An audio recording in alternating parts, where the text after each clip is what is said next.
নমস্কার, BSB family ভ্লগে সবাইকে স্বাগত জানাই। কেমন আছো সবাই? আশা করি সবাই ভালো আছো। তো আমরাও ভালো রয়েছি। আর এই দেখো, আজ আবার কত ফুল ফুটেছে গাছে। তো তোমাদেরকে প্রায় দিন আমি এই জবা গাছগুলোকে শেয়ার করি, কারণ আমার ভালো লাগে। গাছগুলোয় প্রচুর ফুল ফুটে থাকে, তাই ভাবি তোমাদের কাছেও শেয়ার করি। অনেকেরই পছন্দ হবে, অনেকেরই আবার পছন্দ হবে না। তো আজ কিন্তু সকাল সকাল আর বলবো না যে সকাল সকাল সব কাজ সেরে নিয়েছি, কারণ আজ বেলাই হয়ে গিয়েছে, প্রায় বাজে 8টা এখন। তো এই দেখো, আমি এখন বাসন ধুয়ে নিচ্ছি। তো আমার বাসন ধোয়া হয়ে গিয়েছে। আজ হচ্ছে দুয়ার পরিষ্কার। কাল তোমরা দেখেছিলে যে ঘরে উপরে পরিষ্কার করছিলাম, তো আজ দুয়ারে পরিষ্কার করছি। আজকের দিনটা পরিষ্কার করে নিলেই আমার সমস্ত কাজ কমপ্লিট হয়ে যাবে প্রায়। আর এখন এই একটা খড় নিয়ে আমি চারিদিকটা ঝেড়ে নিচ্ছি, কারণ ওই মাকড়সার জাল হয় না, মাকড়সার জালই হয় চারিদিকে। তো সেইগুলোকেই ঝেড়ে নিচ্ছি, আর মাথাটায় ঢাকা দিয়ে নিয়েছি। মাথাতে পড়বে, কুটি কাটা মাথায় পড়বে, সেই জন্য। আর আমার দুয়ার ঝাড়া হয়ে গিয়েছে। তো এখন আমি লাতা দিয়ে নিচ্ছি উনানে। আর এই উনানটাতেই ঠাকুরের নিরামিষ রান্না হবে, তো ওই জন্য আগে থেকে পরিষ্কার করে নিচ্ছি। আর আজকে কিন্তু দুয়ারে কিন্তু ঝেড়েও নিয়েছি, আর দুয়ারটা লাতাও দিয়েছি দুয়ারের দেওয়ালগুলোতে। তো তারপরে যাব চান করতে, চান করে ঠাকুর পুজো করব। রেগুলার তোমরা জানো আমার ওটাই কাজ, সকালের কাজটা সেরে নিয়ে আমি আগে চান করে ঠাকুর পুজো করে নিই। তো সেই জন্য দেখো, চান আমার হয়ে গিয়েছে, চান কমপ্লিট দিয়ে আমি এখন ফুল তুলতে এসেছি। তো ভাবলাম চলো আবার তোমাদেরকে একবার শেয়ার করে নিই। আর একটা কথা, প্রতিদিন যে তোমাদেরকে এই ফুল গাছগুলো দেখাই, এগুলো এত ফুল ফুটে থাকে প্রতিদিনের। তো এগুলো কিন্তু কে লাগিয়েছে জানো? আমার সেজ শ্বশুর। তো ওনার হাতে কিন্তু খুব সুন্দর গাছ হয়, আর উনি গাছের যত্নও করে। উনি আবার ফুল খুব পছন্দ করে, ফুল গাছ লাগাতে। তো ওই জন্য নানা রকমের জবা গাছ পুকুরের পাড়ে লাগিয়ে রেখেছে। তো যত্নও নেয় গাছের, সেই জন্য হয়তো এত ফুল ফুটে থাকে। আর এই দিকে দেখো, তোমাদের দাদাভাই গাড়ি নিয়ে বেরিয়ে পড়েছে। আজ আমার ছোটো শ্বশুরদের মিনি হচ্ছে, তো সাবমার্সেল হচ্ছে, তো সেই জন্য ও সব জিনিসপত্র আনতে এসেছে। তো ওইখানে ও বালি হয়তো নিচ্ছিল, তারপরে এখানে ও পাইপ নিতে এসেছে। তো এটা পাম্পের দোকান, তো এখানে যেসব সাবমার্সেলের পাইপ লাগে সেগুলো নিতে এসেছে। তো ওই দেখো, উপর থেকে একে একে নামিয়ে নিচ্ছে, আর নিচে একজন ধরে নিচ্ছে। তো তারপরে গাড়িতে লোড করে নিয়েছে, নিয়ে আর এই দেখো এখন দড়ি দিয়ে বোধহয় বেঁধে নিচ্ছে। আর আমার ছেলেও দেখো, ওই দেখো আমার ছেলেও গিয়েছে, ওটাকে দেখতে পাচ্ছ? এটা ওই দেখো আমার ছেলেও গিয়েছে।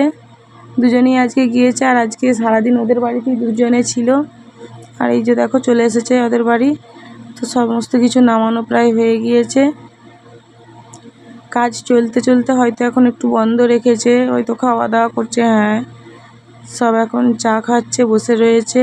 আর এখানে তোমাদেরকে আমি আরেকবার নিয়ে এসেছিলাম, তোমরা যারা যারা দেখেছো তারা নিশ্চয়ই চিনতে পারবে। তো তারপরে যাই হোক, বিকেল হয়ে গিয়েছিল, সারাদিন ওখানে ওরা ছিল। আমি এখন পুচকে সোনাকে নিয়ে বেরিয়ে পড়েছি বিকেলে। এখন বাজে বিকেল 5টা। আমরা এখন একটু ঘুরতে বেরিয়েছি, দেখতে পাচ্ছ। আর ওইদিকে দেখো তোমাদের দাদাভাই যাচ্ছে দোকান, তো রান্না পুজোর দোকান করতে যাচ্ছে। আর আমরা এখন পুচকে সোনা একটু মুখটা দেখি দে। এই দেখ, আর তোমাদের দাদাভাই যাচ্ছিল দোকান, আর আমি পুচকেটাকে নিয়ে একটু, আমাদের বাড়ির যেই পুচকেটা রয়েছে তাকে নিয়ে একটু ঘোরাফেরা করছিলাম। আর এটা ছিল আমার মেজ শাশুড়ি। তো তোমাদের দাদাভাই দোকান চলে গেল, আমি এরপর ঘোরাফেরা সেরে নিয়ে বিকেলের কাজ সারতে শুরু করেছি।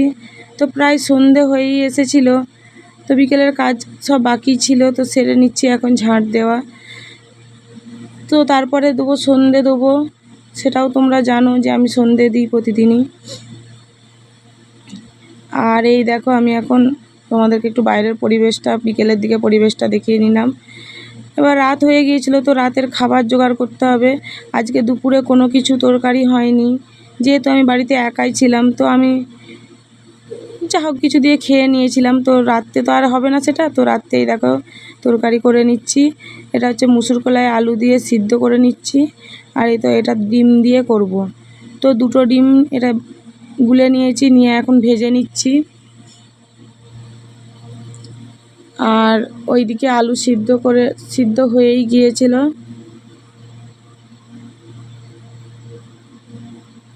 তো ডিমটা এখন ভেজে নেব। আর এই দেখো আলু সিদ্ধ হয়ে গিয়েছে, আলু আর মুসুর কলাই।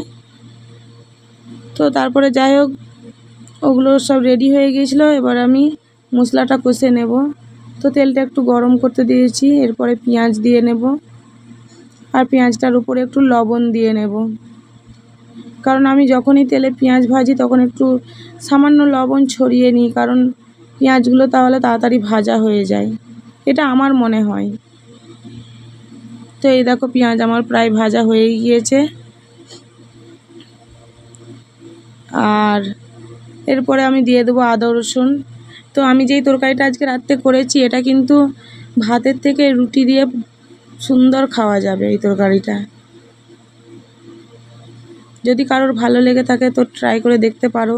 আর এতে শুধু আদা রসুন আর পেঁয়াজ দিয়ে আমি করেছি, তোমরা পারলে একটু টমেটো, কাঁচা লঙ্কা, যার যেটা মন যাবে দিতে পারো, তো দিয়ে করতে পারো। আর এরপরে আমি দিয়ে দিলাম হলুদ গুঁড়ো আর জিরে গুঁড়ো, এরপরে দেবো লঙ্কা গুঁড়ো। কিন্তু বললাম রুটি দিয়ে কিন্তু দারুণ সুন্দর খেতে লাগবে।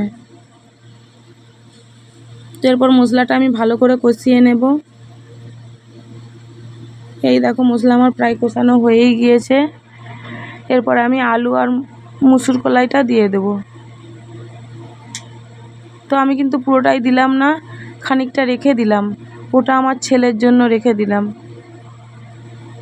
আর এই যে মশলাটা আর আলু মুসুর কলাই ভালো করে মিক্সড করে নেব। তো মেশানো হয়ে গেলে তারপরে জল দিয়ে নেব।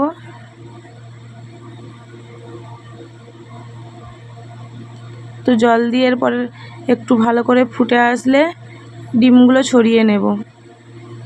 তো ডিমগুলো ছড়িয়ে দিয়ে, আর হ্যাঁ পুরো তরকারিটাই করলাম, একটা জিনিস দেখায় না, লবণটা কিন্তু অবশ্যই দেবে, লবণটা দিতে যেন ভুলো না। আর এই দেখো আমার প্রায় হয়েই গিয়েছে, তো লবণ দিয়ে চেখে নামিয়ে নেবে। আর চলো ভিডিওটা আজকে আর বেশি বড় করলাম না। যদি ভালো লেগে থাকে প্লিজ লাইক, সাবস্ক্রাইব, কমেন্ট অবশ্যই, এবং তার সাথে সাথে শেয়ার অবশ্যই করো। আর ভালো না লাগলেও সেটাও কমেন্ট করে অবশ্যই বলো। আর আমার ভিডিওগুলো রোজ দেখতে থাকো। সবাই ভালো থেকো, সুস্থ থেকো, ভিডিও অবশ্যই দেখো। নমস্কার।